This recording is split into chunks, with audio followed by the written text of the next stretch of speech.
জমিজমা সংক্রান্ত বিবাদ মেটাতে গিয়ে খুন বৃদ্ধ ৩ বছরের মাথায় দোষী সাব্যস্ত করে যাবজ্জীবনের সাজা শোনালো আদালত। বাঁকুড়ার উপডাঙ্গা গ্রামের শুভসাচী রায়ের সঙ্গে জমিজমার মালিকানা সংক্রান্ত বিবাদ ছিল হরিপদ রায়ের পরিবারের। দুপক্ষের এই বিবাদ শুনে 2021 সালের 11ই আগস্ট দুপক্ষকে নিয়ে আলোচনায় বসে তা মেটাতে যান হরিপদ রায় নামে স্থানীয় এক বৃদ্ধ। সেই সময় আচমকাই হরিপদ রায় ও তার ছেলে সুশান্ত রায়ের সঙ্গে বচসা হয় তারাপদ রায়ের। বচসা চলাকালীন সুশান্ত রায় পেছন থেকে হাতে কুরুল নিয়ে আক্রমণ করে তারাপদ রায়কে। কুরুলের আঘাতে ঘটনাস্থলেই লুটিয়ে পড়েন তারাপদ রায়। পরে বাঁকুড়া সম্মেলনী মেডিকেল কলেজে চিকিৎসাধীন অবস্থায় মৃত্যু হয় তার। এরপরে সুশান্ত রায় ও হরিপদ রায়ের নামে ছাতনা থানায় লিখিত অভিযোগ দায়ের করে মৃতার পরিবার।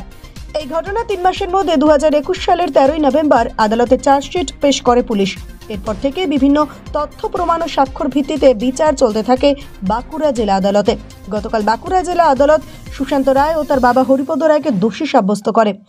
আজ মূল অভিযুক্ত সুশান্ত রায়কে যাবজ্জীবন কারাদণ্ড এবং 50,000 জরিমানা অনাদায়ে আরও 6 মাস কারাদণ্ড এবং তার বাবা হরিপদ রায়কে 5 বছর কারাদণ্ড, 20,000 টাকা জরিমানা ও অনাদায়ে আরও 6 মাসের কারাদণ্ডের নির্দেশ দেয় আদালত।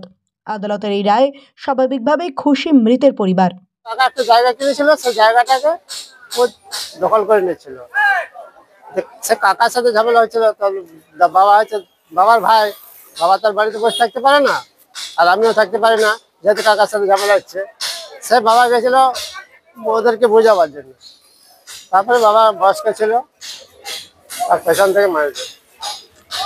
আজকে রায় ঘোষণা হলো, হ্যাঁ আপনারা হ্যাঁ রায় ঘোষণা হলো, আপনারা কতটা খুশি? খুশি বলতে ভালো হয়েছে, তো এর আরেকটু হলে ভালো হচ্ছে। কিভাবে হত্যা করেছিল বাবাকে? পেছন দিক দিয়ে মেরে দিয়েছিল। বাবা সে 82 বয়স ছিল। 82 কিসে করে মেরেছিল? কুরল দিয়ে। কে মেরেছিল? ও সুশান্ত রায় পেছন দিয়ে মেরে দিয়েছিল। সুশান্ত? রায় যার যাবজ্জীবন হলো। আর ওনার বাবার? বাবার বয়স বলতে কত হবে? অতটা তো আমার নয়। 11/8/21 তারিখে উপরডাঙ্গা ছাতনা থানার আন্ডারে সেখানে এই সব্যসাচী রায়ের ফ্যামিলির সঙ্গে এই আসামি, আজকে যারা সাজাপ্রাপ্ত আসামি, তাদের একটা ঝগড়া এবং মারপিটের ঘটনা ঘটে। সেখানে একজন বয়স্ক ব্যক্তি তারাপদ রায় এবং তার আরেক আত্মীয় শিবানী রায়কে এরা মারধর করে এবং মারধর করার ফলে মারা যান।